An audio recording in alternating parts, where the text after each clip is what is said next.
Já parou para se questionar sobre a intrigante situação de Caim, um dos primeiros filhos de Adão e Eva, conforme a narrativa bíblica?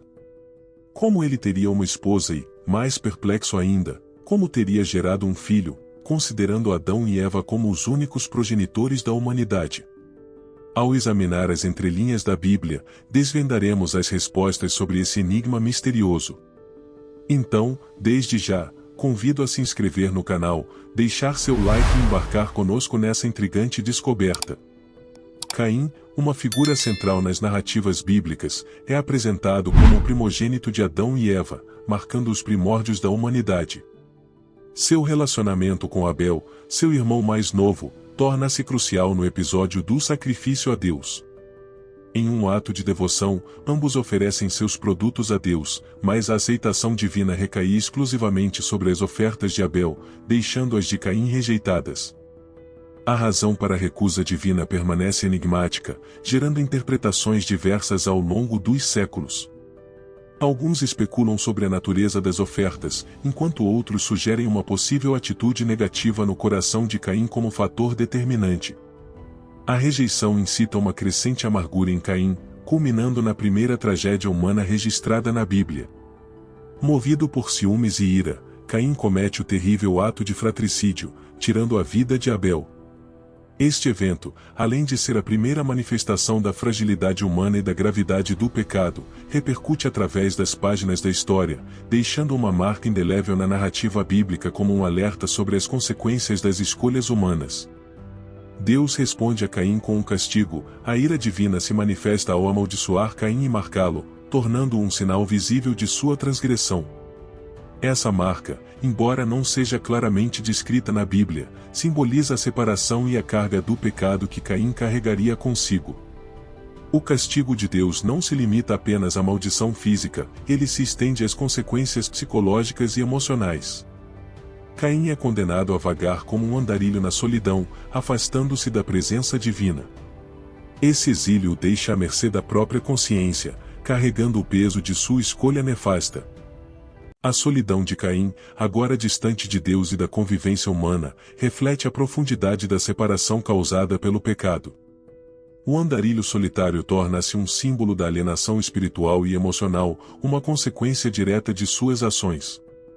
A Bíblia narra a preocupação de Caim com o peso de sua maldição, temendo ser morto por outros ao encontrá-lo.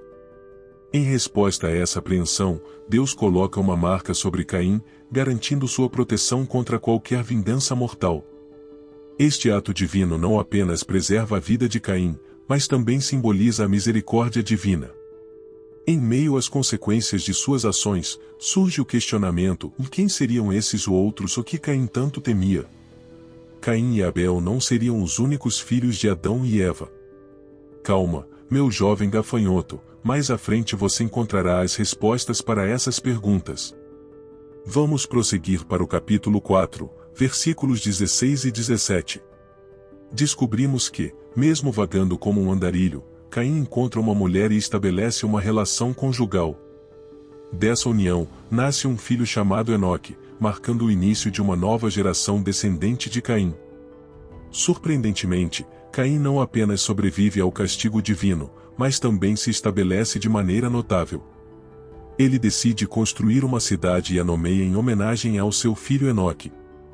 A cidade torna-se um testemunho de superação e da capacidade humana de forjar um caminho adiante, mesmo diante das marcas do passado. No entanto, é neste ponto que as indagações começam a se multiplicar.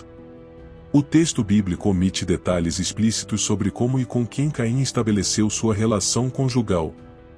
No versículo 17, encontramos apenas a vaga informação de que Caim conheceu a sua mulher. A hipótese de outros seres humanos coexistirem na época de Caim, além de Adão, Eva, Caim e Abel, surge como uma interpretação destinada a preencher as brechas na narrativa bíblica e a abordar as questões relacionadas à expansão da população humana. Nesse cenário de incertezas, uma multiplicidade de interpretações emerge na busca por respostas a esses questionamentos. Uma abordagem menos convencional considera a possibilidade de Deus ter criado de maneira independente seres humanos além da família de Adão e Eva. A defesa dessa teoria sugere que, para a rápida multiplicação da humanidade, seria necessário um contingente significativo de pessoas, algo difícil de alcançar apenas com a descendência direta de Adão e Eva. No entanto, é crucial destacar que essa interpretação é especulativa e não encontra respaldo explícito no texto bíblico. A narrativa de Gênesis focaliza principalmente a história da família de Adão e Eva, sem mencionar de forma inequívoca a presença de outros grupos humanos contemporâneos. A teoria mais amplamente aceita propõe que Caim pode ter se casado com uma irmã, uma interpretação que se baseia na compreensão das práticas culturais e do contexto da época conforme descritos na narrativa bíblica. O livro de Gênesis, ao contrário do que muitos pensam, não especifica que Adão e Eva tiveram apenas Caim e Abel como filhos. A ausência de informações detalhadas pode sugerir a possibilidade de Adão e Eva terem tido outros filhos não mencionados na Bíblia. O argumento central para essa hipótese reside na compreensão de que as famílias naquela era eram consideravelmente maiores, e os indivíduos tinham vidas extremamente longas. Por exemplo, Caim, mencionado na narrativa bíblica, viveu centenas de anos. Essa longevidade aumenta a plausibilidade de Adão e Eva terem tido uma prole mais extensa, incluindo filhos e filhas que não foram destacados de forma específica no texto sagrado. Essa interpretação ganha reforço significativo quando examinamos mais a fundo a narrativa bíblica. Após o incidente entre Caim e Abel, a história continua. Em Gênesis, capítulo 5, versículo 4, encontramos uma referência que fortalece a ideia de que Adão e Eva tiveram outros filhos e filhas. O texto menciona que Adão viveu 800 anos depois do nascimento de Sete e teve outros filhos e filhas. Essa passagem evidencia explicitamente a existência de uma prole mais ampla, além de Caim, Abel e Sete. Naquele contexto cultural e temporal, a prática do casamento entre irmãos era não apenas aceitável, mas também considerada necessária para a propagação da raça humana. No estágio inicial da história, ainda não havia proibições explícitas contra essa forma de união, e as circunstâncias culturais e as demandas da sobrevivência podem ter influenciado essa prática. A ausência de restrições evidentes é ilustrada por diversos casos na narrativa bíblica em que personagens se casaram com membros de suas próprias famílias. Um exemplo notável é o caso de Abraão e Sara, que eram meio-irmãos. Outro exemplo é o de Isaque, filho de Abraão, que, seguindo os costumes da época, contraiu matrimônio com Rebeca, que era sua prima. Essa união é notável não apenas por sua aceitação cultural, mas também pela bênção divina que a acompanhou. O relato bíblico em Gênesis 24 descreve como Abraão, preocupado em encontrar uma esposa adequada para seu filho Isaque, enviou seu servo a Padã-Arã para buscar uma esposa entre seus parentes. O servo encontrou Rebeca, parente de Isaque, junto ao poço, e ela acabou se tornando a escolhida para ser a esposa de Isaque. Essa história ilustra não apenas a prática cultural do casamento entre parentes naquela época, mas também destaca a importância atribuída à continuidade da linhagem familiar. Além disso, a narrativa sugere a crença na orientação divina nesses arranjos matrimoniais, evidenciada pela forma como a escolha de Rebeca foi percebida como providencial. Outro exemplo clássico de casamento entre membros da mesma família ocorre após o dilúvio. De acordo com a Bíblia, após a grande inundação, Noé e sua família, seus filhos Sem, Cão e Jafé, foram incumbidos de povoar a terra, dada a escassez populacional.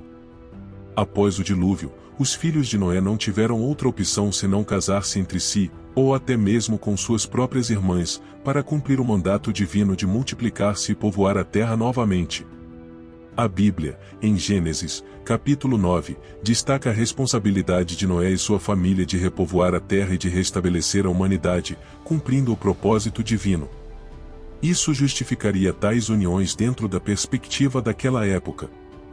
Esses exemplos enfatizam como, em diferentes estágios da história bíblica, o casamento entre membros da mesma família era considerado aceitável e até mesmo necessário para a continuidade da linhagem humana.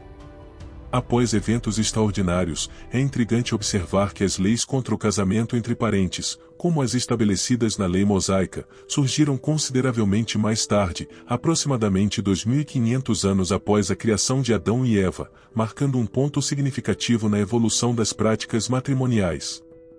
Essas leis foram promulgadas como parte da aliança com Moisés, refletindo a necessidade emergente de regulamentações à medida que a humanidade se multiplicava. A proibição do texto delineada nas leis dadas a Moisés pode ser compreendida como um ato divino destinado a proteger a humanidade e prevenir possíveis consequências negativas decorrentes do casamento entre parentes. À medida que as populações cresciam e se diversificavam, a introdução dessas leis visava preservar a saúde genética e evitar riscos associados à endogamia. A regulamentação divina contra o casamento entre parentes, como descrita nas leis mosaicas, encontra seu desdobramento no livro de Levítico. Essas proibições, minuciosamente delineadas no capítulo 18, abrangem uma gama abrangente de relações familiares, incluindo instruções específicas contra relações sexuais com mãe, pai, irmãos, irmãs, tios, tias, sobrinhos, sobrinhas e outros parentes próximos. O livro de Levítico, parte integrante das Escrituras, representa uma extensão prática da aliança estabelecida com Moisés, evidenciando a atenção divina aos detalhes na regulamentação das relações familiares. Vale lembrar que as interpretações estão sujeitas a variações significativas e são frequentemente debatidas entre diferentes tradições religiosas e grupos teológicos. A compreensão desses relatos pode variar conforme a abordagem, contexto cultural e linhas doutrinárias específicas. No entanto, é ainda mais importante destacar que, independentemente das divergências interpretativas, existe a perspectiva de que não devemos questionar ou duvidar de Deus. O respeito pela tradição e a submissão à vontade divina prevalecem como princípios fundamentais, sustentando a convicção de que a verdadeira compreensão reside na aceitação ante da palavra de Deus.